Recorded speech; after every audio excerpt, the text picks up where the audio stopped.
And welcome everyone. I had some problems with starting the stream, therefore I really apologize for the delay. I was meaning to start already 15 minutes ago, but yeah, that unfortunately didn't work out. So I hope that everything is working well now.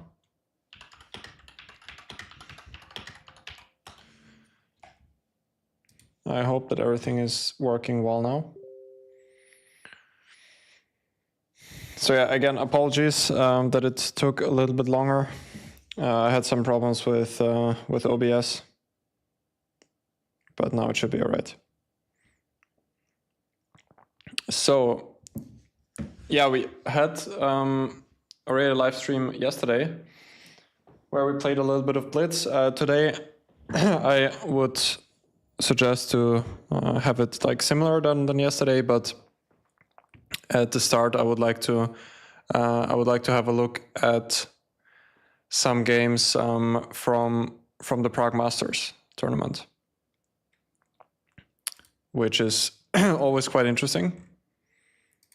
So let's have a look at how things are going. Let me just pull that up.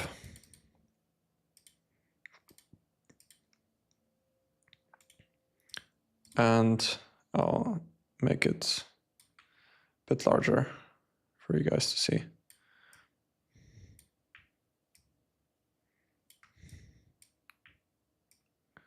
So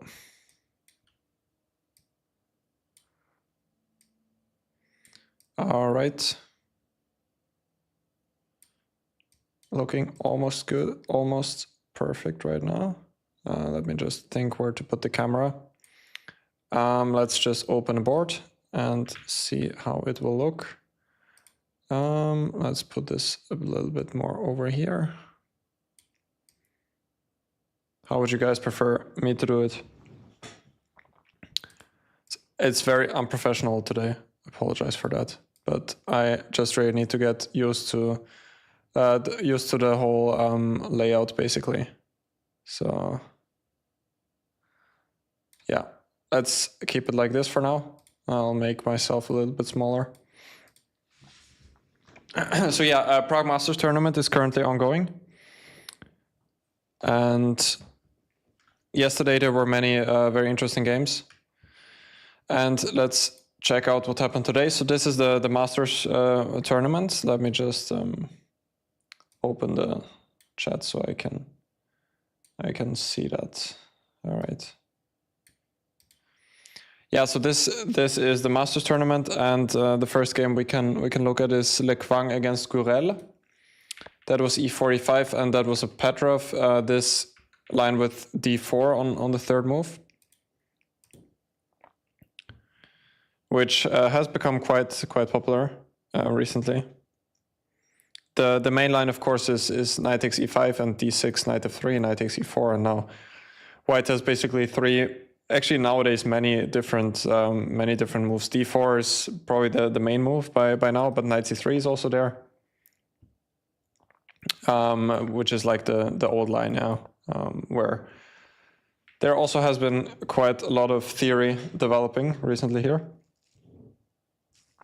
Yeah, Prague won in Prague today. Yeah. So welcome everyone who just joined the stream. Sorry again, I had some difficulties starting the stream. There were some problems with OBS, but now everything should be working well. Definitely let me know if you can hear me well and if you can see me. So anyway, Le Quang played this line with d4. Now knight takes e4, the main move.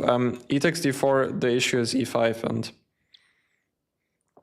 and black is under some pressure because the knight has to move somewhere, and if knight e4, for example, queen takes d4 could be a bit unpleasant. I think the main line goes d5, e takes d6, knight takes d6, and white usually keeps some pressure here, like knight c3, and white often goes for some long castle here. So knight takes e4 is the main move, and now Le Quang went for d takes e5, which does allow black to go for this very sharp option bishop c5. Another option for white is to go bishop d3 here, when d5 or also knight c6 is quite quite funny looking move. The point is if bishop takes e4, d5, and black will gain back the piece with e4. So yeah, bishop d3, d5, and now there is both knight takes e5 and d takes e5. But Le Quang went for d takes e5 right away. Loud and clear from Las Vegas, that's great. So welcome, Peter. Welcome to the stream. Hi, Paul. Welcome to the stream as well. Everything looks good and sounds good here too. Fantastic. That's great to hear. So I was saying knight takes e4 and d takes e5 happened, yeah, and Gurel went for the move d5, which I would also play myself as black. Bishop c5 is the other line, but this allows some very, very crazy variations where white basically always has at least a draw, and black has to be familiar with many different variations. If I'm not entirely wrong, the main line goes queen d5. But I don't even remember right now. I think queen d5 was the move. And how did it continue? There is somewhere knight takes f2. Is it bishop c4? Yes, that's the line. Bishop c4, knight takes f2, bishop takes f7, king takes f7, queen d5, now king g6 is the move, I think. Queen takes c5, and now knight takes h1. And black has to defend this position with the king on g6, which is often quite dangerous for black. And there are always some move repetitions for white, which are always possible. And black has to be very, very careful overall. So d5, which doesn't allow all these crazy things. Knight d2, knight takes d2, and bishop takes d2. Instead of knight d2, there are also quite a lot of other options, like knight c5 also would be possible, not to allow the trade. And the most interesting move, in my opinion, is this move queen d7, which was first introduced by Fabiano Caruana in, I don't know when it was, 2018 maybe. And the point of queen d7 is that black is preparing for knight takes e4, and if d takes e4, now if queen d7, black can take with the knight and then take on e5 with the knight. So that's the whole point of this quite funny looking move, queen d7, because otherwise, if let's say bishop e7, white could take and then take on d8 himself, and then perhaps knight g5, or yeah, probably knight g5, and white will gain back the pawn. Also, black doesn't really want to give up this bishop, because then white has the bishop pair. But it is Gurel took on d2, bishop d2, c5, bishop d3. This is also quite logical. Looks like he was prepared, at least with c5. On this move, he started to spend some time. And went c4, which does weaken the d4 square, but at the same time pushes back the bishop on d3. So white also loses some time. Bishop e7 and bishop f4, short castle. I would also be looking at some ideas with g5 here, if I were playing this game. But I guess it's still a little bit too weakening. Like after g5, maybe white would go back here. I don't know if bishop g3 also would be an idea, but it would run into some h5 ideas. So I wouldn't like that. Maybe bishop e3, and if g4, perhaps white can just give up this pawn and argue that now the knight is placed nicely on d4 and this is more of a weakness. So that might be one point. I'm curious if my assessment was correct. Yeah, bishop e3, g4, knight d4, and if knight e5, f4 is, yeah, I considered that. I also thought something like queen d2 or bishop f4. White should also have good compensation. So yeah, g5 is the incorrect approach. Can we play a game? At the moment I'm just going through the games of the Prague Masters, since it's quite interesting. But perhaps later on we can play some viewer games. That's a nice idea. So bishop f4 and black castle short, queen d2, h6, rook d1, bishop e6, just protecting this pawn here, c3, and queen c8, h3, rook d8. Looks fairly logical, all of these moves.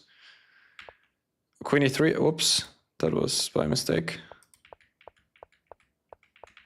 I was here. Queen e3, computer doesn't like it as much. but also looks quite logical to me. Perhaps also knight d4 immediately could be considered. But if knight takes d4, I'm not sure. C takes d4, I wouldn't like to take, because then black will have quite nice play on the queen side. And if queen takes d4, then just bishop c5, and then even d4 could be an idea. Looks like black is doing pretty well here as well. So queen e3 is logical. b5, knight h2. Trying to get some play on the king side with g4 even. Yeah, that's interesting. I thought this idea might be knight g4, looking for some sacrifices here. But I guess that was not his point. g4 now. And yeah, I thought this might have been his idea, to bring back the knight and then play bishop g3 and try to get f4, f5. But it looks like it's a little bit slow here. And it is Gurel who was in fact winning here. c3, rook d3 and bishop c4 played. Which was a mistake. What else could he have done here?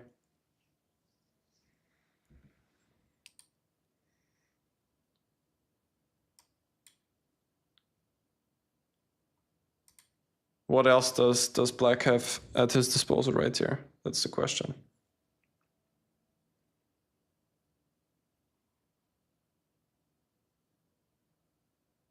I'm calculating to take on d4 perhaps somehow, but cannot make it work. Like something like this, even rook takes c3 might work.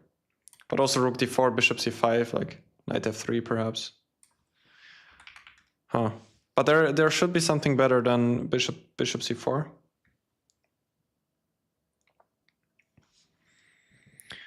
Welcome to the stream, Niels. Welcome, everyone.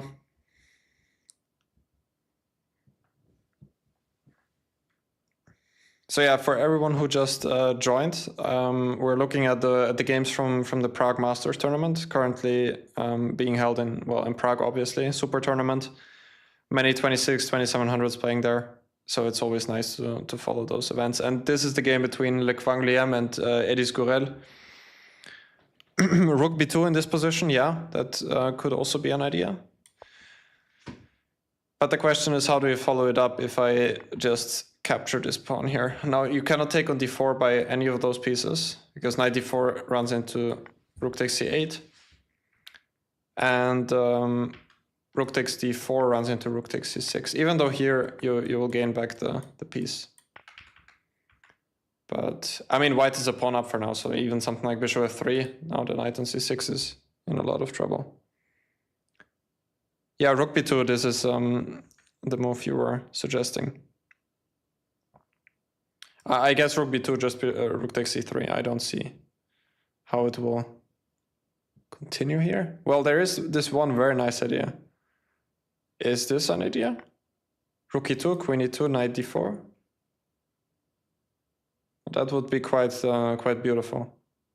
Because if rook takes c8, now if knight takes e2 with check, king has to move, and then I'm winning back the rook, and I even won a piece in this whole process. Interesting game, yeah. Yeah, all of the games that are being played in that tournament are always quite interesting. So I think it's cool to have a look at it together. So rook b2 is one suggestion by Niels from the chat.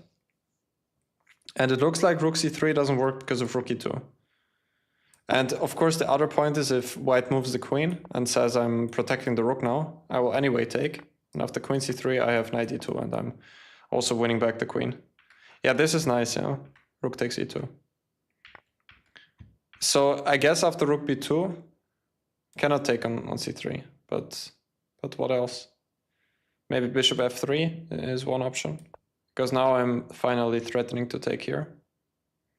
And I don't see how you how you protect this. I mean, now you could go bishop c4, but rook c3, and if takes here, I will just take back. Now I have 2 pawns for the exchange, and at the moment you're struggling heavily with this pin right here. So I don't think you want to take that exchange. And if c2, there's rook c3, also looks unpleasant. So rook b2 is a nice suggestion. Not sure what white could do. Maybe rook c1. That might be one option. That might be one option. All right, I have to do something with the layout once again because I want to be able to see you from my computer and not always have to look at my phone all the time. I don't think that's the way it should be. So I'm gonna work on the layout a little bit more and then I'll be back. All right. Is it all right now? Maybe I'm gonna, yeah. I think that looks fine. Is it okay like that, guys? Let me know. Where were we? Yeah, in this position. So in this position, Niels suggested rook b2. John Pork in the chat. Welcome, Peter. John Pork is calling.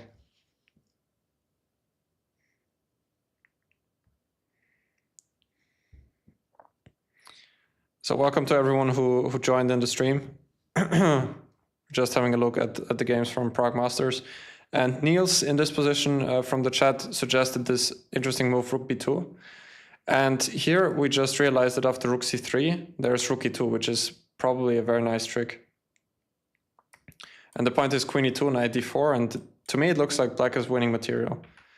So I don't think rook c3 works. Yeah, rook e2 is a very nice tactical shot. And black is winning. Another important point which I didn't say is that after rook c6, rook e3, rook c8, there's one more desperado with rook g3. And again, black won a piece in this whole combination. Good evening, welcome to the stream. So yeah, rook b2, very good suggestion. The other move I suggested was rook c1 here, but it seems like it's failing to knight takes d4, yeah. And if take here, in the end, black will win this pawn, and I assume you cannot really take on c3 because of some back rank issues. I would assume something like that.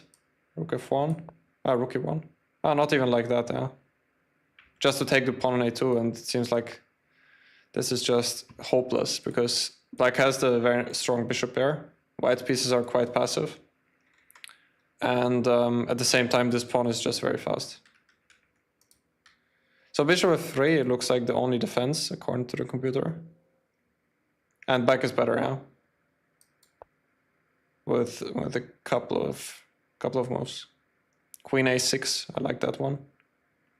And whenever white takes, black can take on d4. That's the whole problem. But anyway, it is played bishop c4 with the point that if takes here, then again he has the same trick as before with knight d4, and he's winning. Queen c4, again knight e2, yeah, another nice point. And black is winning. So he played knight f3. My logic was rook belongs on the 7th rank. Yeah, it does, yeah, and it's a nice move as well. Rook b2 is quite strong, especially that it doesn't allow rook c3 now. It's kind of prophylaxis against rook c3 because of this nice trick. But he played bishop c4, knight f3. Okay, e6 is not very human, even though it does attack the rook on b8, But yeah, like queen e6 would be logical.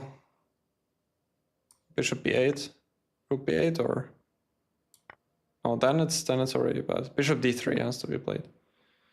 Bishop d3, and now apparently it's okay, but again the pawn on c3 looks so powerful. Like, how are you winning that pawn? You're not just playing for the blockade. Yeah, not easy to spot any of this. Knight f3 was played. Again, black probably doesn't want to take here because then all of a sudden there will be queen e4 and white will have some pretty strong attack. Lastly, you told me both knowledge and skill are required in chess, but no skill can be performed without knowledge. So actually we are using our knowledge, right? Yeah, definitely. We are always using our logic, I think, when, I mean, our knowledge, I'm sorry. Our knowledge while we're playing, because, well, even in the opening, like almost all of the opening moves nowadays are part of knowledge and not really understanding it. Like on a deeper level, at least. Like everyone knows that I'm playing e4 on the first move to kind of develop my pieces and all of that. But nowadays, people don't know like many plans in the openings, I would say, as it was maybe pre-engine times. So I don't know if that makes sense. Let me know if it doesn't. I'll try to be more concise. Anyway, we stopped right here, knight f3. So black doesn't want to take here, because then, again, white will have threats with queen e4. So instead, he went rook b2, which now he did so, which is a good move. Rook c1, and now queen a6, which was a big mistake. Yeah, not only knowledge, basically anything is done with the help of knowledge. Yeah, I guess I agree, yeah. It does make sense, okay. Happy to hear that then. Queen a6, apparently big mistake. c2. With the threat of rook b1, maybe? So if I go king g2, for example. Knight b4 is the threat now. And if I don't do anything at all, then I guess rook b1 is the idea. Oh, yeah. Yeah, but otherwise knight b4 is coming. Rook c3, knight d5. Oh, that's nasty. I have the fork here. So bishop h4. Apparently this is what the computer is saying, yeah, but yeah. So c2 would have been quite powerful with the idea of knight b4 or rook b1. That looks like the way to go. But he went queen a6. Kind of increasing the pressure here, and at the same time perhaps he wants to take on a2, and he went now rook takes c3, queen takes a2, and bishop f1. Yeah, very complicated game, very complicated. Rook b1, rook c4, now he gave the exchange, he gave it back, okay. And queen d5, yeah, I saw the live game somewhere around here, and I thought black has like very nice compensation still. Knight, pawn on d4 can sometimes be taken, but even with this nice blockade with the queen on d5, we often see positions like this, and bishop on g3 is passive. Black's pieces are just all placed perfectly, and he might even have some dreams with the passed a pawn. So it still looks nice for black, but I guess it went towards a draw pretty fast. So that's how it went, and after g5 they already agreed on a draw. I guess there are many ways. Like if black just takes back, and some of these pawns will disappear. Like he might be able to win this pawn, but at the same time some of these pawns will fall as well. So that game ended in a draw, Le Quang against Gurel. Now let's jump to Nguyen against Praggnanandhaa. Just give me one moment.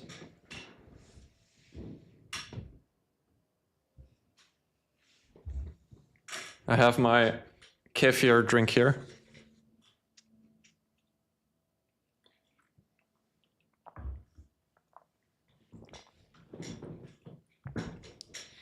All right. So Praggnanandhaa against Nguyen Taidavan. That's going to be exciting. I saw that game before already,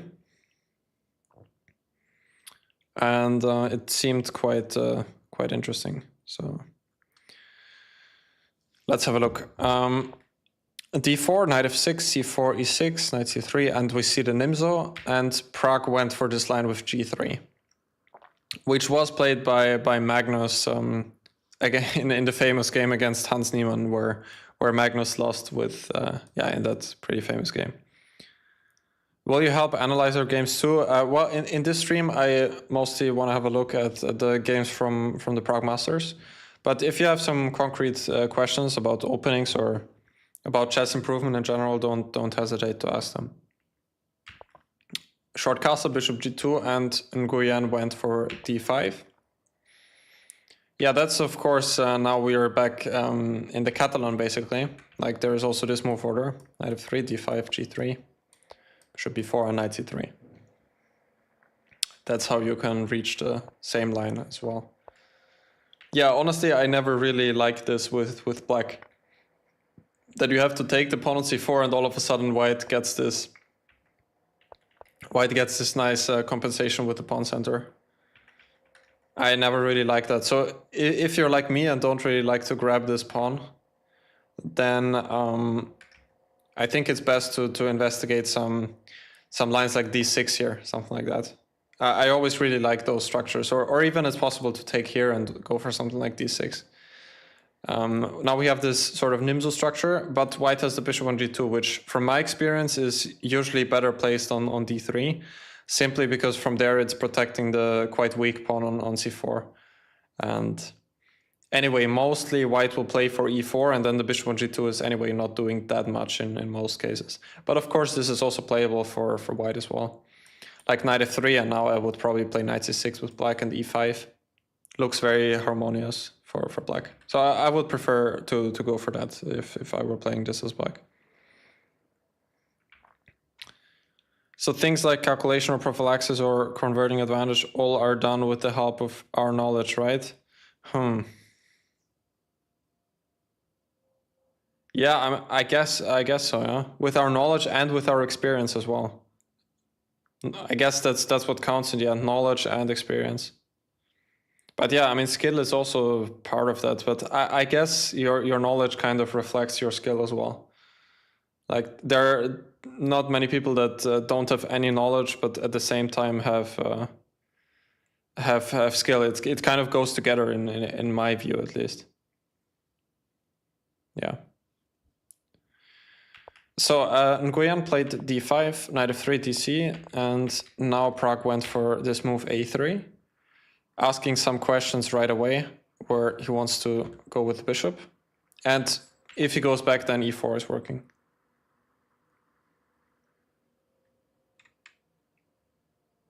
Then e4 is working. Do you think Aravindh can reach top 10? Hard to say for me, honestly. He has very interesting ideas, like what he's playing in the opening. Very interesting, but at the same time, very risky.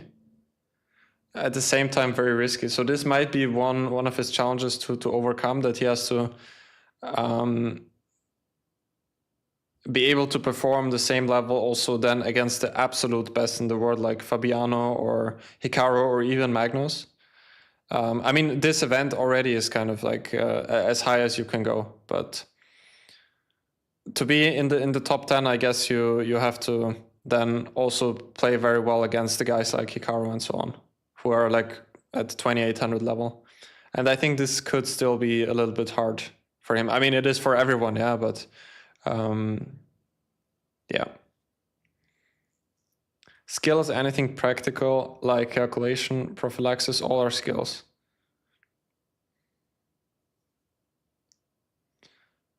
Well, I'm not sure if calculation is only practical, like, yeah, but you also need knowledge to be able to calculate, like I would say, it's getting quite quite philosophical here, but I mean, you need some knowledge to be able to calculate as well, I would say. Like even when it comes down to the right thought process, basically. Because you do need some sort of guidelines to calculate. Otherwise, everything was just going to be a mess. You need some sort of system to be able to calculate well. We have a philosopher in the chat. Yeah, not only in the chat, also as your host. I enjoy those topics. Anyway, e4 and Nguyen went rook b8. Looks very logical. Black just wants to keep this pawn on c4. Otherwise, if white manages to win back this pawn, black will just have a terrible position. So at least he has to keep his extra pawn. b5, rook e1. Pragg is still blitzing here, by the way. a6, and now Pragg went d5. a6, yeah, that's the question now. Also quite logical, but then the question is why you needed rook b8 in the first place. Like you could also go a6 right away. And if white plays the same, b5, and in the game he went rook e1, now I guess you can just go bishop b7. Now rook b8 is not entirely necessary. But I think this might have also been Pragg's game. Like Pragg had a very similar game against who was it? Gukesh in the candidates. So what do you actually mean by skill? Well, what do you mean by skill? Let's start with that, because maybe maybe we just have different definitions. Anyway, here he played a6 and now Pragg went for d5, which is a very logical breakthrough, basically. White needs to do something in the center here. h4, second move by the computer, is also one idea, which quite often we see in this structure. The point is often that whenever white goes e5 later on, let's just say like this, here e5 for sure is quite a bad move, but I'm just trying to point out that after knight d5, white often has ideas with either bishop g5 or knight g5. That's why you often play h4 first. So yeah, just calculate if you... How do it good? Won't think about philosophy, yeah. Just calculate. Anything practical like cooking, driving, calculation, etc. Yeah, great, yeah. It's very, very amusing to put all those words next to each other, like cooking, driving, and calculation, yeah. I find that very, very amusing. But yeah, I'm not sure how I can answer your question.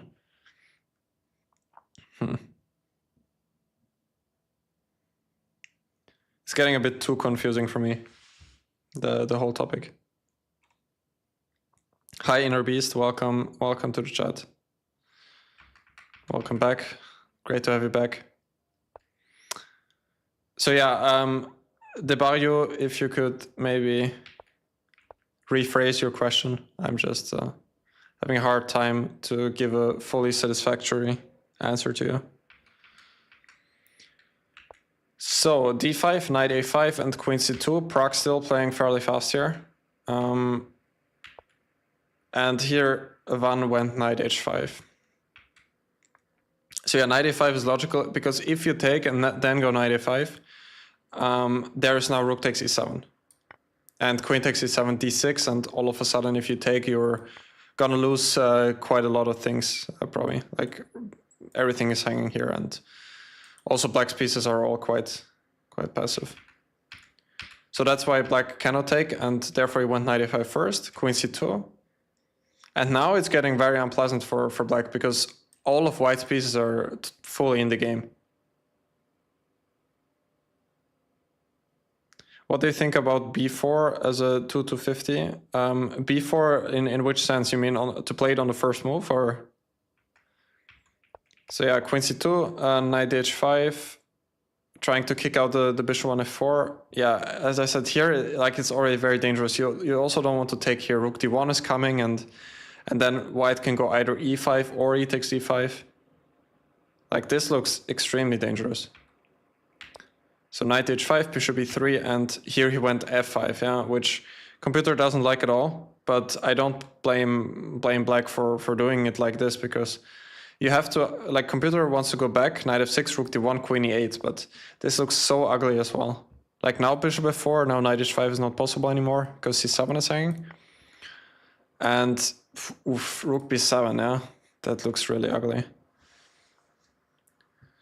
I'm a beginner, my opening part as well, but in middle game I don't know what to do, how to calculate and find best a good move, and don't make the blunder.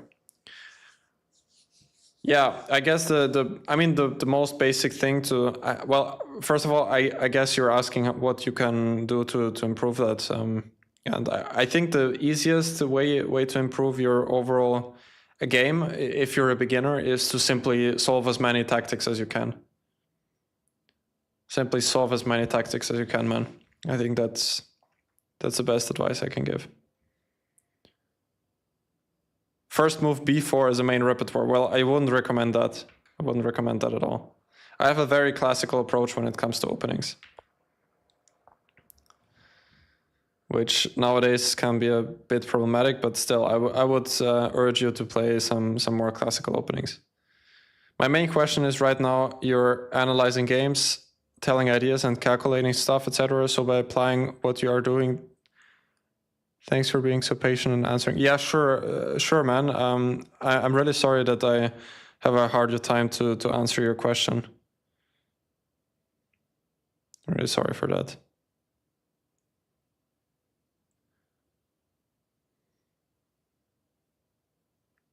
Yeah, so I'm applying, while I'm analyzing, I'm applying, well, my knowledge first of all, yeah. Like if I'm telling you about all these different openings, I'm applying my knowledge. But yeah, honestly, it's getting very confusing to me, this difference between knowledge and skill. So maybe you could write your personal definition about what's the main difference, then I might be able to answer it better. Yeah, I mean, solving puzzles, yeah. Like nowadays even there are so many different options to solve them. Like simply you can go on chess.com or on Lead Chess and solve these tactics. Like back in the day there was also Chess Tempo. I'm not sure if that is still around. Also many tactics books out there. If you want to invest a little bit of money in that, you can get some books for 15, 20 euros, 25 euros maybe. And these are books with like 300, 400, sometimes 500 chess puzzles, which is going to last you like a very long time overall. So I think that's a great investment if you're trying to improve your game. So f5 was played, and it is quite a typical idea to challenge the center with like some sort of counter attack like this.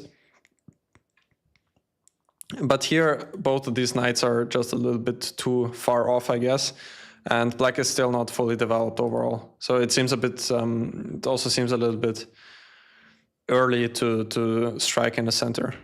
f5, d takes e6, and f4. Yeah? And this was his idea, to also kick out the bishop on e3 and to still keep the e file at least closed.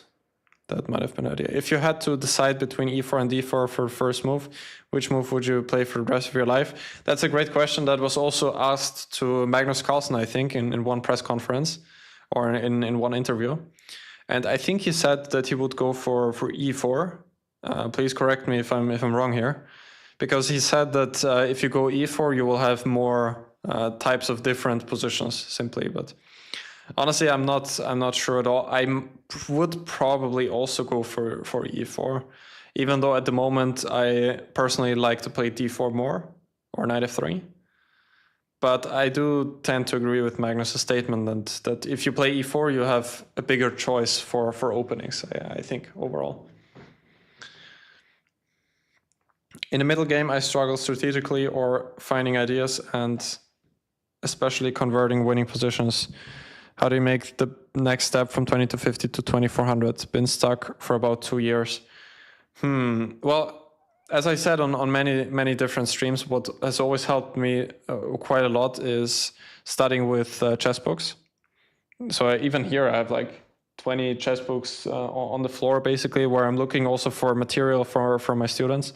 Because I think to find very good exercises, you also need to browse through many different books or courses, just all sorts of training material. For myself, that has always been books, because I simply very much like the aspect of learning in general with books.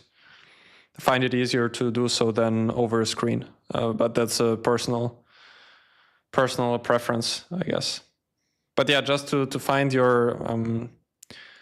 find a good training guide that can be anywhere from YouTube to books to ChessBase, basically. But just simply studying with the computer alone will not bring you that far, I think, because you already have to be a very strong player itself to be able to work with the computer very well. Because if you have a hard time understanding many different ideas yourself, then the computer is not going to help you with that, because he's not going to explain you the strategic concepts behind the moves. He's just going to say which move is the best and not explain why that is so. Any good strategy book, I can recommend you one right away. This is one which I have right here, Maneuvering the Art of Peace Play. I hope you guys can see it. Yeah, this one, Maneuvering, by Mark Dvoretsky. So this was one which I very much enjoyed. I went through it the last couple of days again. Maneuvering the Art of Peace Play by Mark Dvoretsky. I think there might also be some video courses by Dvoretsky on chess.com. If you have premium, you can check that out. He used to record it for Chess24 with Jan Gustafsson. So those are all very nice materials for training. Basically, all of the Redskis books are fantastic. I can recommend all of them. So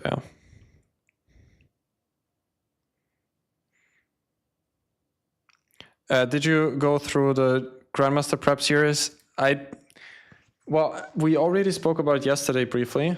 I'm not entirely sure what is the English translation, because I did go through Arthur Yusupov's Tigersprung. That's the German name. It would be translated to something like Tiger Jump, basically. So I did go through all of those books, but I'm not sure if this is in fact just a German version of Grandmaster Prep series. I'm not entirely sure. Anyway, in Prag's game, f5, d takes e6, f4, and rook 81. So d takes e6 was a good move. I'm just curious what happens if it takes here. That would probably be a very big mistake, because now after e takes f5, well, white is even still better, but now he exchanged basically the d5 pawn with the e6 pawn. And of course the e4 pawn was way more useful. Hi Ravi, welcome to the stream. Welcome everyone. So white wouldn't want to do that. Instead he took f4, rook 81, queen e8, and now g takes f4. Knight takes f4 and bishop takes f4. By the way, Pragg is playing very fast here, which I very much like. Yeah, he's playing fast and the best moves, so that's quite impressive.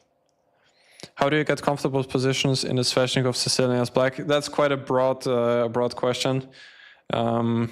Yeah, hard to answer that in simple terms. Just study the open and get familiar with the plans. In a Sveshnikov, you always have to watch out that white doesn't have full control of the d5 square. In general, in Sicilian structures, always need to watch out for that. And at the same time, you're trying to generate your own counterplay, usually with f5. That are the main ideas. Did you remember any book you did while you were 2100, 2200, and after doing it, you improved a lot? Yeah, I already discussed that yesterday. This was exactly the Tigersprung series, which might be the Grandmaster Prep series. I'm not entirely sure. That was written by Arthur Yusupov. Those were the books which helped me the most. Have you met Gotham Chess? No, not personally. I think I haven't even seen him in person. I was in New York where he also was, but didn't see him in person there. So Pragg took and now went knight d5. Again, very logical. Rook g4. And now knight takes e7. Queen takes e7 and queen d2. It's always funny that whenever players are starting to think for longer times, often there's an inaccuracy. I already saw that like in many different occasions, especially also with my own games. Like whenever I spend more than 10-15 minutes, usually the move I'm playing is anyway quite bad or nothing special at all in most cases. Any book recommendations for pawn breaks? Let me think. I think that Shankland's Small Steps to Giant Success, the first book, maybe also the second, went into a lot of different concepts when it comes to playing with pawns. So that might be of help. Next classical tournament I'm playing is the European Individual Chess Championship in Romania. It's going to be in 3 weeks.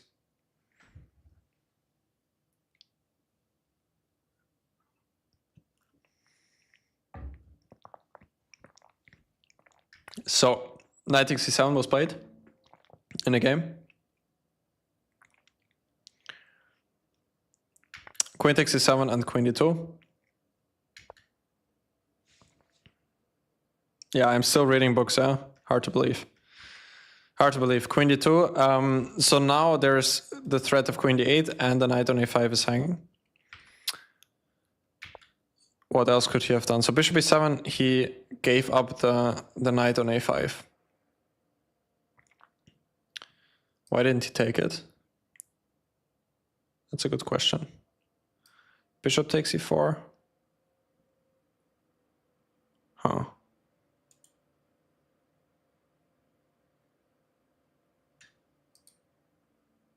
Rook e3. Rook f8. Apparently white has a couple of wins here. But I guess he saw... yeah, well, knight e5 is also quite good.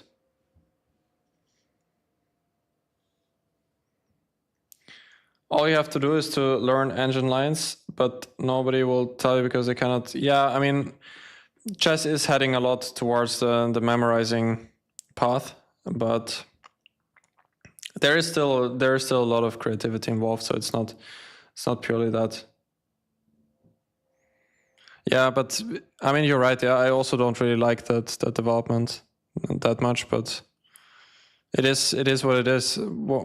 After engines were getting stronger, there was no going back basically. Dr. Kankenstein, welcome. Thank you for being a supporter. Really appreciate that. Thank you for supporting me. Thank you very much. I really hope you guys enjoy the stream. So bishop b7 was Nguyen's move. Instead, knight b7 apparently was the only move to hold the balance, even though I'm not sure what happens after knight e5 with the double threat here and here. Okay, so computer is just giving the exchange here and saying that at least there's some... There are some chances, but should also be lost probably. But black does have some play. The knight comes to d3.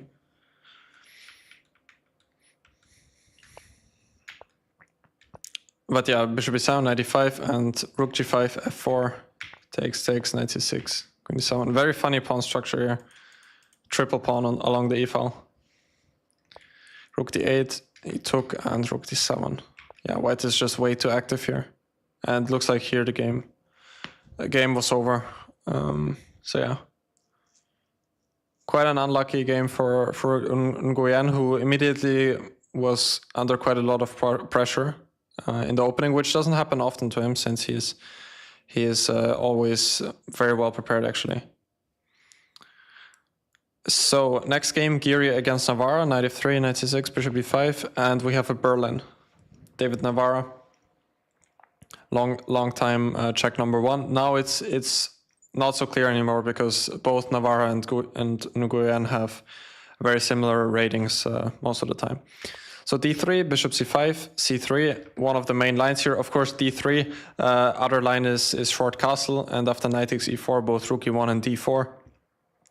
d4 leading to the very well-analyzed Berlin endgame, where there's so much theory here, basically. And of course, rook e1 is probably the most solid line here when there is this completely symmetrical structure with quite a high drawing margin overall. So Giri went for the move d3, which tends to keep more pieces on the board overall. That's the whole idea, not going for immediate trades. By the way, I missed one question before. I found that bishop g5 main line against knight is best for setting up direct attack, works well against Komodo 25. Well, bishop g5, yeah, I think you asked me the question yesterday, what is the best way to attack against the knight? And I said that either bishop g5 or bishop c4 is probably the best way for that, so I'm glad it works out well for you. So d3, the so-called anti-Berlin, and Navara went bishop c5, which is the main move. d6 is the other move, which often then involves a kingside fianchetto, g6, bishop g7, also very much possible. But Navara went for the very classical line, bishop c5. Now, Giri went c3. The main idea of bishop c5 is white wants to play knight d4 on the next move. So, for example, after castle, knight d4. As I said yesterday already, usually in the Ruy Lopez or Italian structures, the knight on c6 often is quite misplaced. Just because if we look at a position like this, for example, if white goes c3, this knight is very heavily restricted. I kind of recently thought, I didn't even realize that before, but whenever one pawn is 2 steps, like if it's a constellation like this, where the knight is 2 steps away from the pawn, basically. So two squares are in between them, then the knight usually tends to be quite bad in general, because then the knight can never move forward if it's a setup like this. So it can only go backwards. That's why whenever a pawn is 2 steps in front of a knight, then the knight is often quite misplaced, as it is in these structures quite often. So therefore, for example, after short castle, black usually uses this chance to immediately exchange the knight. This is still somewhat of a theoretical line, knight d4. And now the bishop is hanging, so white cannot take on e5, because black would win the bishop. And white would trade, and then position tends to be quite boring. But this is often an idea in these structures, knight d4. Advice for playing against a Catalan with dc4, bishop g2, bishop b4 check. Yeah, that's quite an annoying line. Well, I would go knight d2 in that case. We can actually jump to that line briefly. So if you go for the Catalan, d5, g3, dc4, bishop g2, and bishop b4 check. If we go knight c3, now we would actually be back to Praggnanandhaa's game, what we had before. So this is definitely an interesting line. You could also get that same line, as I said before, if bishop b4 check, knight c3. So if you are an aggressive player who wants to limit his amount of work in the opening, then I think it can be quite an interesting idea to just go for the setup whenever black gives a check on b4, basically. So that would be one idea. I like how Pragg handled his game today. That was very interesting. But other than that, if I want to answer your concrete question, after bishop b4, bishop d2, black has a couple of moves, c5 or a5 being the main moves. And yeah, then what we often see in general is that a structure like this can often ensue. So this is often what you can get in the Catalan with white. And this is a quite interesting structure. Here in general, there's one nice plan for white. Nice regrouping idea, which is the idea of knight e1, knight d3. So quite nice idea for white. For example, let's say black goes bishop e7, now rook c1, and now we would have this idea with knight e1, opening up the bishop on g2 and targeting the pawn on c6, and at the same time preparing knight d3, which then gives us very nice access to this c5 square. Let's say black does nothing here, and then if we manage to get this nice setup, we can get the other knight to b3 as well, and then jump into d5. So white is just playing for like a long-term compensation here, positional compensation. So how you would get that line is a5, a3. I think this is already somewhat of a sideline. Queen c2 is I think the main move here. But I think that a3 is interesting, and after takes knight d2, this move b5, b3. And an important point is that if c3, knight b1, black cannot hold on to his pawn on c3 because he cannot take back because the rook on a8 is hanging. That's an important point. But yeah, I think this can be quite interesting to go for a structure like this. And then you can outplay your opponent quite nicely. So I hope I was able to answer your question. Now let's go back to Giri's game, bishop c5, c3, short castle. So yeah, that's why also Giri is playing c3 here, to not allow knight d4. That's his main point. Castle, and now d6. Main move here, well, main move is d6, but nowadays d5 is quite popular. When after knight d2, d takes e4, d takes e4. Again, the pawn structure is symmetrical, and yeah, position is maybe a little bit more pleasant for white, because again the knight on c6 is slightly misplaced, and white can play on the queen side with his pawns. But usually black is also doing quite okay here. Hey Editopia, welcome to the stream. Welcome everyone. We're just going through the games of the Pragg Masters tournament. If you have any questions, or if you would like me to explain something more about the games, definitely let me know. I'm always having an eye on the chat. So David played d6, which now we have a sort of an Italian game actually, just that the bishop is on b5, not on c4. Which it's not entirely clear who it favors, because white with the bishop on b5 sometimes has the option to take and ruin black's pawn structure, but at the same time the bishop on c4 is arguably a bit more active, because it does do a little bit more along this diagonal from c4 to g8. In that Catalan line, what's the idea of queen c2 in the main line? I've faced it once, feels like a waste tempo after bishop takes. Yeah, I know what you mean. Let me just go back to that line. So if a5, queen c2, if black takes here, I think here queen takes d2 is the move, yeah. Because if knight takes d2, then there is b5, and the point is after queen takes d2 there is never b5, because white has this idea with queen g5. That's important. And we have this double attack on b5 and g7. That's quite a rare, but still an important idea in the Catalan, this move queen g5. But you could ask the same question, why not a3, bishop d2, and now not queen d2? Because now we have the same position just with extra a3. I would assume that now there is no more knight a3. That would be my assumption. Because if we go back to that line, if queen c2 takes, and now, for example, I think the computer was showing knight c6 before as a good move. Now we have knight a3, yeah? That's the big point. That's the main point here. Also, for example, after bishop d7, now there's knight e5, bishop c6, takes, and again knight a3. I didn't even know that that main difference here with pawn being on a2. That's actually very nice to know. Because it would be very logical, like if you want to anyway take on d2, then at least to include a3, and after now to take with the queen. Now we can say I'm happy because I got the very logical looking move a3, but it turns out that it's actually standing in the way, basically. So what white is doing is going queen c2, trying to take on c4, bishop takes c2, and now queen takes c2.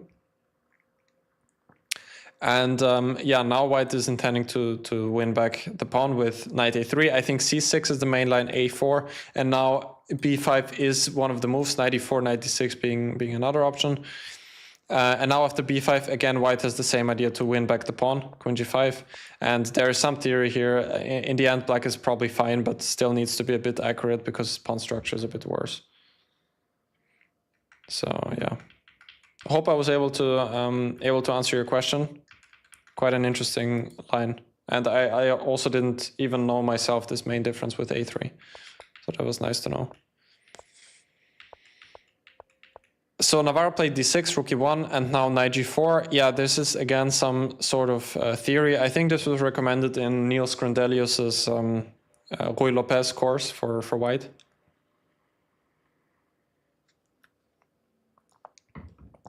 To allow this move knight g4. To me, it would be more logical to play h3. But I guess white is, with his move rook e1, is trying to save this tempo with h3, basically. That must be his point.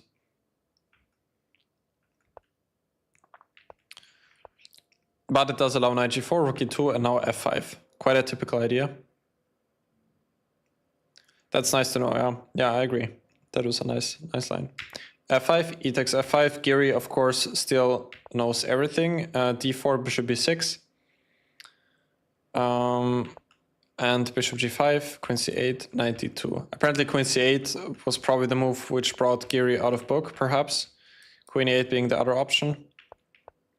Knight d2, h6, bishop h4. e d4, bishop c6. Take knight d4. Yeah, both players played this very well. I mean, there's not much to say here, in my opinion. Very solid game by both players. And at the end, many pieces exchanged and we got a draw now. Yeah, very good game. You could argue that it was a bit boring, but I think it was a good game. Isn't that the one Aronian always uses? You mean the line in the Catalan? Not sure which one you mean. Yeah, that was the game between Sam and Vincent. Let me just take a sip from my kefir.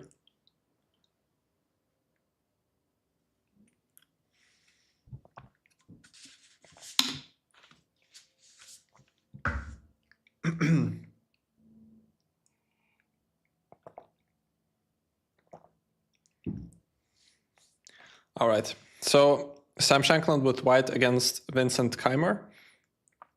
c4, e5, knight c3, bishop b4, which Vincent plays a lot. Vincent plays these bishop b4 systems quite a lot. So in general, he's not afraid at all to give up his dark squared bishop overall, if in return he can ruin white's pawn structure. That's basically what also all Nimzo players are arguing, that you give up the bishop pair, but at the same time you're ruining white's pawn structure. So this is kind of what many of Nimzo and d4, c4 structures are about. Line when the rook goes to e2. Which line was that? Oh, when the rook goes to e2. Not entirely sure which one you mean. Gary, welcome to the stream. Great that you're here. I'm doing well, thank you. Hope you're also having a nice evening. It's great to have you in the stream. So yeah. So c4, e5, knight c3, bishop b4. Again, as I said, system which Vincent has played quite a lot already. And also Vincent was on Gukesh's team for the World Championship match, where Gukesh also played this move, bishop b4. Whoops, that was by mistake. And now Shankland plays the move knight f3. Main move being knight d5. And here in the World Championship match, we saw Gukesh play the move bishop e7. And in that game, I think it went on knight f3, d6, and Ding played g3. And here Gukesh came up with this brilliant plan of taking with the knight and then going bishop g2, and I think f6 right away. This was his whole idea. This was played by Gukesh against Ding, and he had a very good position out of the opening. So this was one of Gukesh's team's most impressive ideas, I would say. Also Magnus said that, by the way. So clearly Vincent had a lot of ideas here. So Sam immediately went knight f3, and here Vincent started to think a little bit and went bishop takes c3, which is still the best move. I'm wondering, yeah, if d6 now the problem is of course that now knight d5 is possible and the bishop cannot go back to e7. Also, computer argues that queen a4 is unpleasant, and then knight d5. So Vincent took d takes c3. B takes c3 would also be one option to take, but I guess Vincent wanted just to play knight c6. And usually these positions are quite easy to play for black. d6 will come, f5, knight f6, with quite easy play for black. Also, apparently e4 is fine as well, but I would play knight c6 here. D takes c3, d6, now e4. So we have some sort of English structure, which can also, similar things can happen in the Rossolimo. So white has the bishop pair again, but has these doubled pawns. So it's this worse pawn structure. Vincent went knight d7, bishop d3, knight e7, bishop e3. And Sam went back to c2 with the bishop.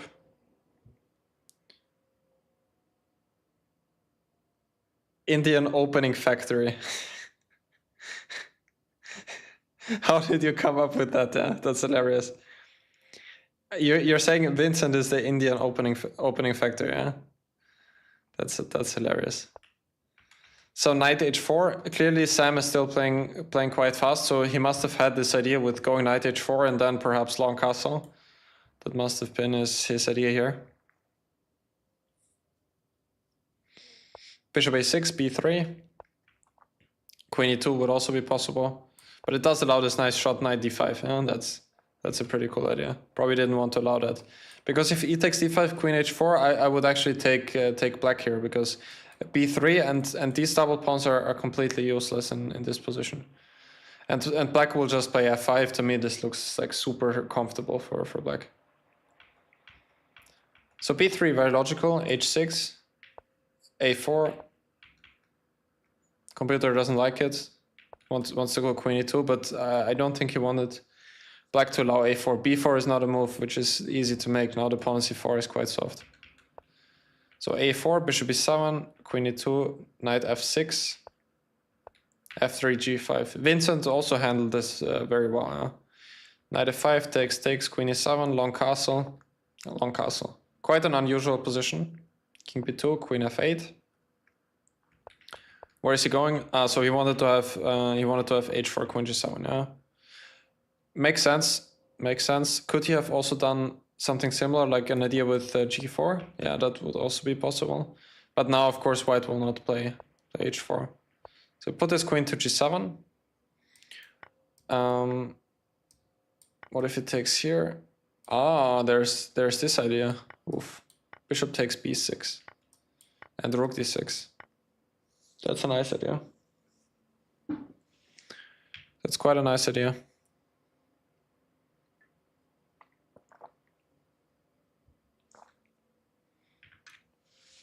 And apparently this is good for white. King c7, there's queen e5. That's important. Otherwise he will just pick up everything. Also the pawn on e5 is probably not, it's not even possible to protect that one. So g4 happened, rook e8. I would be a bit worried about this pawn becoming weak, but also white cannot move the queen yet because pawn on f3 would be hanging. Rook g1, and now he played in the center. Now he played d5, take on g5, and queen f2. If cd, I guess he just wants to take with the knight, yeah. So queen f2 takes, oh wow, he allowed this. That's interesting. I mean, at least I would take here and maybe put the bishop to e4. Still looks like white is sort of safe, but already black is also not in any danger at all here, I guess. But this is quite a committal decision now. These pawns are doubled, but at the same time he's getting c5 on the next move, so it's a bit it's a bit different at least. I wonder, black probably cannot go c5 because of some bishop takes c5 stuff. That's my assumption. Yeah, doesn't work. That doesn't work. So he went knight d7, c5, and queen f6. C takes b6, knight b6, bishop b3. Yeah, they both played this stage quite well. And now, why didn't he take here? It's just king e7 maybe. And if the bishop goes back, bishop f3. But this is just completely lost now. That's interesting. He went rook d1 check.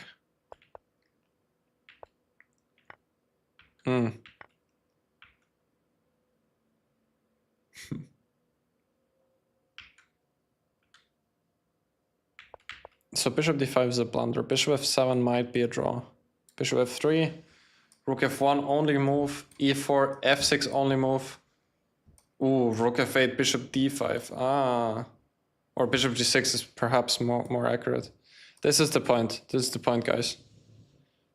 This is the point. But he went bishop d5 and he took, and somehow Shankland lost this endgame, which maybe this is lost, yeah. Maybe this is lost. Computer says rook d8 is better, and if c4 take here, cd and king d6. But I'm not entirely sure if this is in fact better, because maybe what Vincent played is also very good. I don't know if this is such a clear draw. Rook b5, okay, or c5, maybe more human. And here rook b5 also white needs to find out. Rook b5, not easy to see any of this. So in the game it was, wait, what was the game? So he played rook d3 and king c2, going for the more passive defense, rook g3, with the threat of, is e4 a possible threat? Is it? Like, huh. But white doesn't have such a useful move. Like, if I move the rook, then he will just bring the king, I guess. Just gonna bring the king. And yeah, at some point the moves are running out, basically. Well, here he has rook e4 check, but... Rook g2, king b3, rook d2. Yeah, white is completely paralyzed here.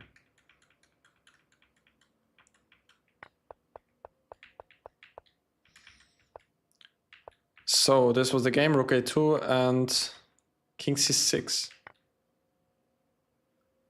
Yeah, rook endgames are always hard to understand. There's so much complexity here. He took on a4, allowing king d5. Why didn't you go king c6 before?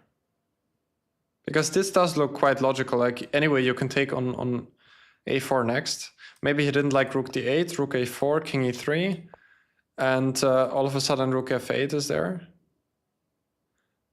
Perhaps he missed this idea, and that now there is this.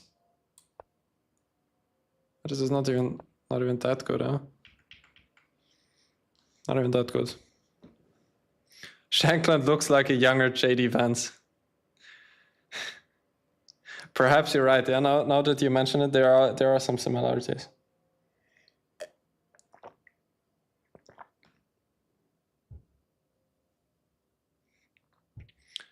Yeah. So this endgame is not easy. But still looks like king c6 is better. Rook a4, king d5, and oof, c4.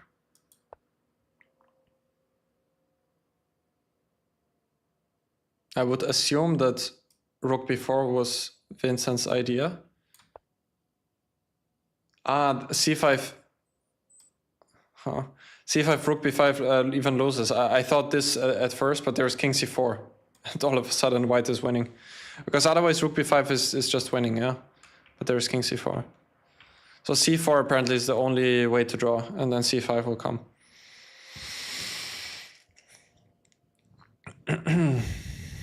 Instead, Sam went rook d1, rook a2, and now it's lost. King c4, king c6, rook d8, b5. And white is just, black is just much faster, it seems. His pawns are way faster. Also, f7 doesn't threaten anything. Like, black can just continue and the rook cannot move, because then black would just take.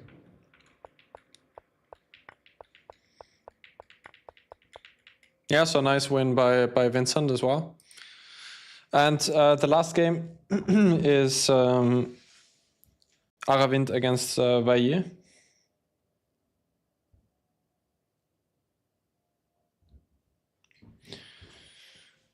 So I'm getting a lot of notifications all the time. Is it similar for you guys? Like, there's so much happening in the world right now. Like, so many international news coming in all the time with all the ongoing diplomatic challenges, if we can put it like that. Getting notifications nonstop about what things are happening, basically. So yeah. Just give me 1 second. Gotta get something.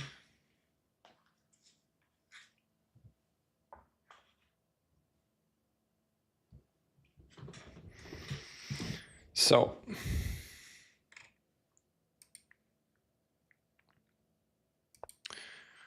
Aravindh against Vailly. d4, knight f6, c4, e6, knight f3, d5, knight c3. The classical Queen's Gambit.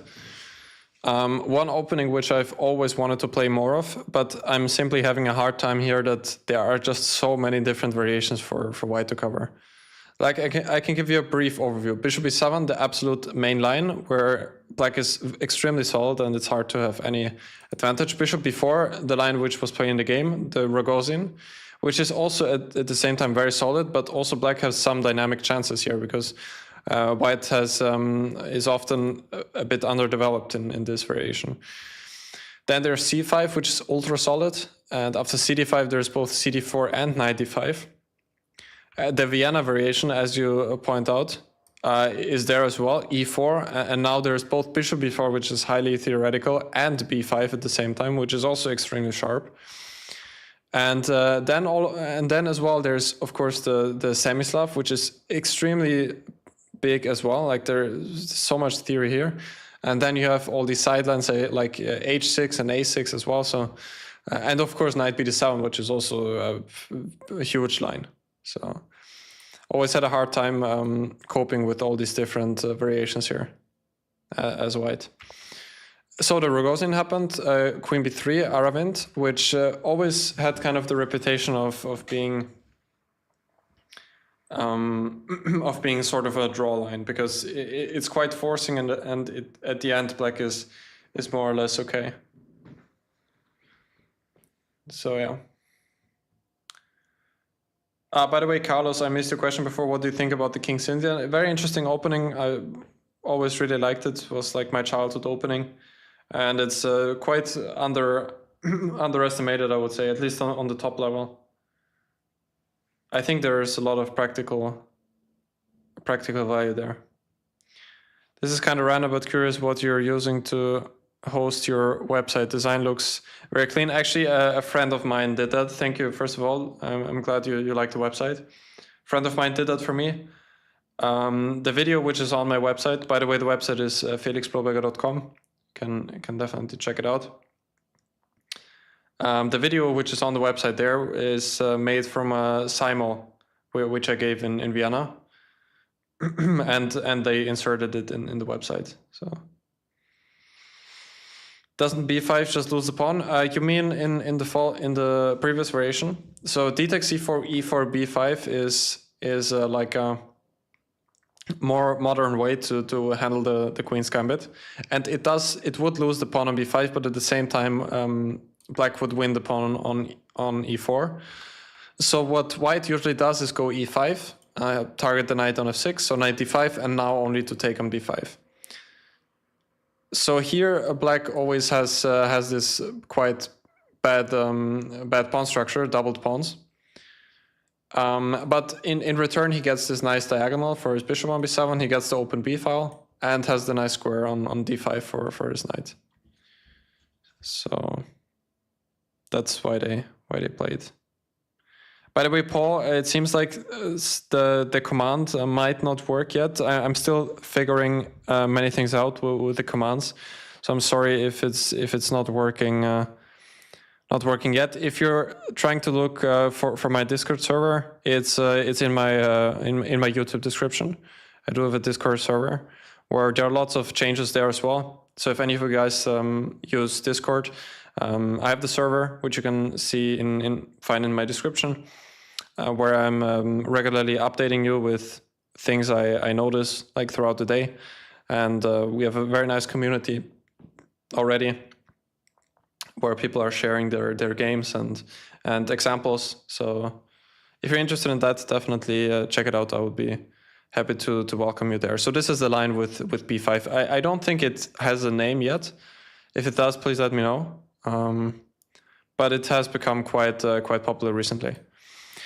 Anyway, bishop b4, queen b3, as Garant or Goran, I'm not sure how you pronounce it, pointed out, is a free equal position for black. Yeah, well, it's not that simple. Well, like white still has some ideas here, and in general, white is quite safe. So, but yeah, for example, after queen b3, c5 is the main move. In my Rogozin course, Nimzo Rogozin course for Chessable, which I'm still working on, I will recommend the move a5, which is also very interesting. By the way, there's a nice trick here. If white goes a3, black has this move a4. And white cannot take the piece because there's knight c6. And if queen b5, rook a5, the queen is getting trapped on b5. Queen c5 would also run into not knight e4, sorry. Rook a5, knight b5, and now knight e4. That's the issue here. No worries, I'm already on the server just trying to plug it for you. Oh, thank you. That's if that is possible. If you can do that, that would be fantastic.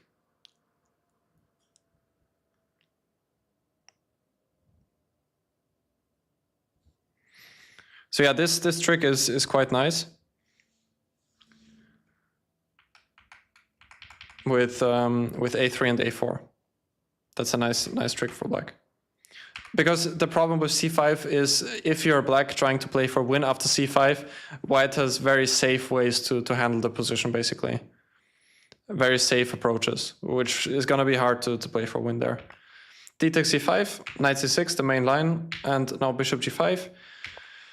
Queen a5, bishop takes f6, g takes f6, sorry, d takes c4 first, queen c4, g f6. And now Aravindh went rook c1. Queen takes c5, and now queen f4. What I was saying before with safe approach, I think there's an option for white to somehow simplify quite a lot. It is with rook c1 perhaps. Queen c5, and now there is like something like white can get this bishop on a5, like something like this somehow, and then it's like very drawish. It's not that exactly, but maybe it's also this. I guess this endgame can also be tough to win, even though black has the bishop pair, but I cannot fully reconstruct it now. Anyway, Aravindh went queen f4, king e7, and now g3, e5, queen e4. So clearly Aravindh was quite well prepared in this game. This whole approach with bishop takes c3, b takes c3 is not new in this line. I think the main line here goes perhaps queen h4, king e7, and now g3 as well. Yeah, what I was saying before here, if white takes with the rook, then this is like completely equal, basically, yeah. But the line here goes b takes c3 as well to avoid these trade of queens, and then bishop g2, short castle. And the position is very much unclear. White has this pretty ugly pawn structure on the queen side, but at the same time, black's king on e7 can be quite weak sometimes. And also the pawn structure for black on the king side is of course damaged as well. So g3, e5, queen e4, takes, bishop e6, bishop g2, king f8, queen h4, king g7. Guess king is on g7 a lot more safer, because anyway there are no checks on g4. Knight d2, queen c5. Knight d2 has this nasty threat of queen f6, of course, like if rook d8, queen f6 would win a pawn. So queen e7, bishop c6, bc, and now g4. Very interesting idea to prepare knight e4 in some cases, and then there's no more f5 ideas. Of course, anyway, now it wouldn't be an issue because the queen is hanging on e7. But both f5 is in the picture sometimes, and also bishop f5. I think this might be the move he was trying to avoid. Because now he cannot get g4 anymore anytime soon, because the knight is always hanging on e4. So that's why he went g4, rook g8, and now knight e4, bishop d5, knight g3, nice trick. Black cannot take here because of knight f5. So king h8, and now he went short castle. Yeah? That's also an interesting decision. But anyway, the king is quite safe on g1. f3 would also be an option. But then it seems like rook g6. Also not easy to understand why this move. Like what was white's threat, let's say. Can I take on a2? Knight f5. Queen e6, rook g1. That's a nice idea. Rook g3, rook h3 is coming. Also, I just want to point out, like, let's say I do something like this, and I play rook b1 here. I think you can play queen h7. Can you do that sometimes? Like, there might be an idea to do something like this sometimes. I was just thinking, like, now king f2, and then e3 is a threat, but for now, black still has rook b2, or e4. But that can be an idea sometimes. But of course here rook h3 would win, yeah, even, or yeah, rook h3, and if takes here, just king f2, and it will be mate on the next move. Hi, I'm a 2000 FIDE rated player. What strategics books would you recommend for chess improvement? I already put it up before. I can highly recommend you this one right here. Let me see if you guys can see it. Maneuvering the Art of Peace Play by Mark Dvoretsky. This is just one of many examples of good books, but this is just one which I have right next to me here, so can highly recommend you that one.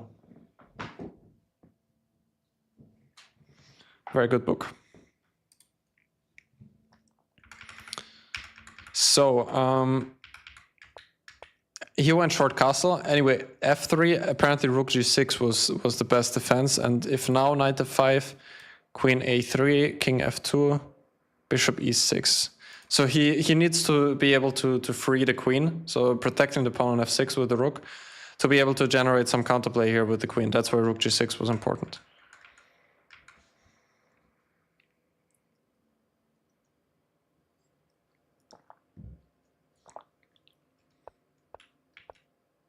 So short castle, bishop a2, and c4. Yeah, bishop a2 might be a little bit risky, because after c4 now the bishop is out of the game on a2. I guess a safer approach would be again to go rook g6. Just protecting the pawn on f6. And if c4 now, the bishop can go back to e6, and black does have his own counterplay with rook g8 on this pawn here, on g4. And also at the same time, I don't really see the threat yet. Like if I have some counterplay like queen a3, I don't entirely see what white is playing for here. Turns out that a simple confidence boost was all that Aravindh needed. True for all levels. Yeah. His confidence boost definitely came as well when he won the Chennai Masters, I think, that tournament. So that was kind of a breaking point for him. But I'm very much impressed by his creativity in this tournament. Like all of the ideas which he played, and in general his playing style overall is just very creative, and very entertaining at the same time. So rook g6 might have been a safer approach, but objectively bishop a2 is still a good move. c4, queen e6, h3, and I think somewhere around here came the blunder. So rook g6, again defending the pawn on f6, rook d1, and now this move f5.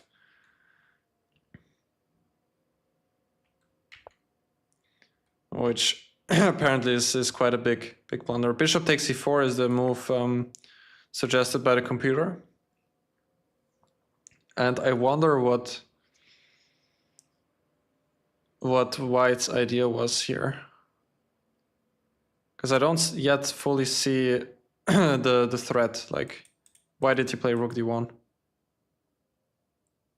Having a hard time here. Like e4 also, stopping f5 maybe in some cases. And preparing knight f5, that might be one idea. Like if a5, for example, knight f5, and then rook d6 could come. Yeah, still of course, pretty good compensation for white. But he went for f5, clearly trying to avoid e4. And f3 was played. So apparently rook d8 is winning. If takes, king g7. There's knight h5. By the way, just pointing out, whenever white takes, black can take with the queen, and white cannot take back because of the pin. Of course, that's important to mention. But knight h5, king h6, and now queen h4 seems to be winning because there are some discoveries here. Or knight f4, of course. And if rook g8, he had to spot queen a5. Maybe that was also one thing, which is quite easy to miss.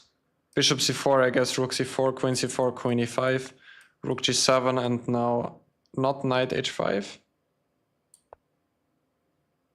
Because there's queen c1 and queen g5, wow. Protecting the rook on g7, but instead, oh, that's like a study. That's like a study. Queen b8, rook g8, queen b2, rook g7, and only now knight takes f5, because now there's no more queen c1, queen g5. That's very beautiful. And now white is winning. But it seems like it wasn't the only win here. Apparently knight takes f5 is also good enough.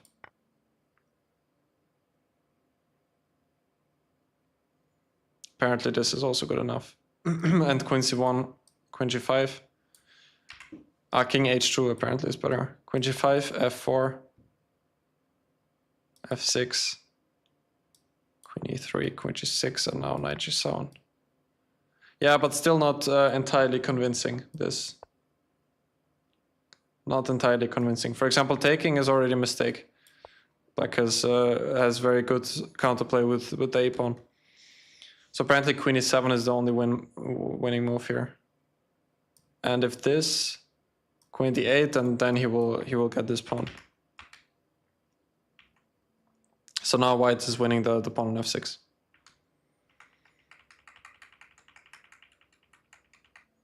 So yeah, rook d8 was winning, but you had to see this move queen a5 here as well. And also f4 here is still, it's not entirely convincing. Knight h5, only winning move. If bishop c4 again, there's rook c4. Okay, and otherwise, yeah. I guess you can see that. But quite hard, all of this. So f3 was his move.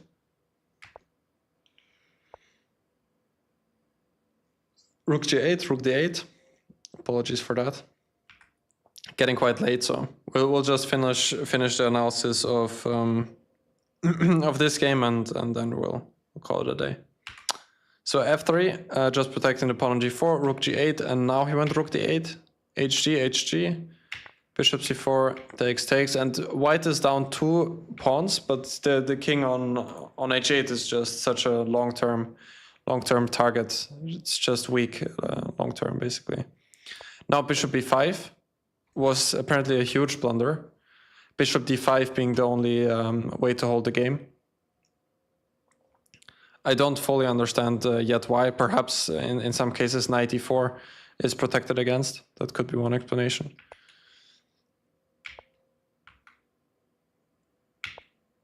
So bishop e5 and now knight e4, which apparently was another blunder. Rook h1 is probably better. And now if queen g6, yeah, now knight e4, for example, is one option, and knight f6 is a threat as well.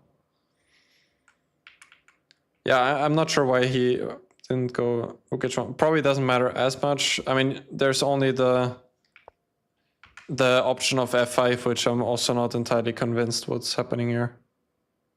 Like, it also looks so dangerous. Knight f6, rook g7, rook d1. Looks horrible. King g7, rook h1, queen g6. And now his pieces are just too active. Queen g6 runs into queen e5 now. So king f8, and now back, queen d2. Computer likes queen h4 with the idea of rook d1, rook d8, which is also quite nice. Rook g6, queen d8, queen h4, and now all of a sudden it's a draw again. So apparently queen c7 was strong. Queen h4, h6, yeah, and rook d1, queen e6. So king g7 only move here. Rook d8, queen e6. And what happens after knight d6, for example? What am I missing? There's simply not that big of a threat there.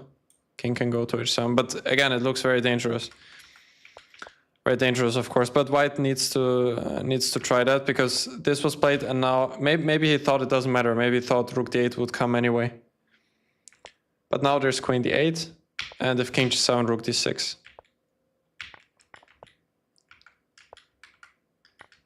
And now I assume black just got mated. King g3 and black resigned. Knight f6, not right away because of queen e2. So that's why he plays king g3 first. Nice example of prophylaxis. And if he takes now here, then there's queen f8 check and knight f6 checkmate. So yeah, that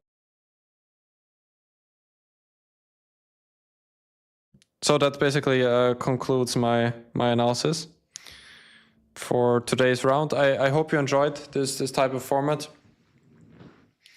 I think the games of the Prague tournament are in general quite interesting, and yeah, I certainly hope that you enjoy this format as well. So I saw that Bobby Fisher is in the chat and asked, hi, I'm a 2000 FIDE rated player. What strategic books would you recommend for improvement? We already answered that question before. So again, the book Maneuvering the Art of Peace Play is a nice suggestion by Mark Dvoretsky.